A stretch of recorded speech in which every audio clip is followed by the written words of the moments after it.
শুভ অষ্টমী বন্ধুরা। তো দেখো আমি সেজে প্রথমে ব্যাক ক্যামেরায় তোমাদেরকে দেখিয়ে দিলাম যে শাড়িটা কেমন পরেছে, কিন্তু ঠিকঠাকভাবে দেখানো যাচ্ছে না। শাড়িটা আমি নিজেই পরেছি আট পৌড়ে করে।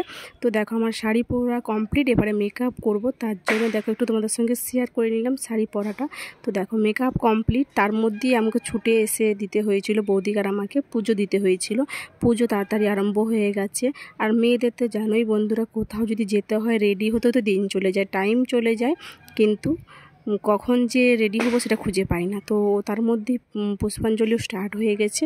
আর দেখো এখান থেকে সামনে আমার বাপের বাড়ি, তো বাপের বাড়ি থেকে সামনেই পুজো হচ্ছে, ওইটা বাপের বাড়ি। তো ওই জন্য ওই যে সবুজ কালারের বাড়িটা দেখাচ্ছি, ওই জন্য হচ্ছে বাড়িতে থাকি না, বাপের বাড়িতেই চলে আসি, কারণ আমাদের বাড়ি থেকে সামনে কোথাও পুজো হয়নি, জানো অনেকেই। তো পুষ্পাঞ্জলি দেওয়ার পর পেটে তো ছুঁচা ডন মারছে, মানে খিদায় পেটটা কোঁ করছে। তার জন্য দেখো বন্ধুরা নিয়ে চলে এসেছি পরোটা। তো দাদা কিনে দিল পরোটা আর ঘুগনি। তো খেতে বসে গেছি। খাওয়া টাওয়া কমপ্লিট করে ঘরে কতগুলো ভিডিও বানালাম, তারপর ঘরকে এলাম। আমার বরকে বলছি আমি কেমন লাগছে আমাকে, তো বলছে ভালো লাগছে বলে গলায় ঝুলিয়েছি, এই কথাটা আমাকে বললো। কেমন লাগলো ভিডিওর কমেন্ট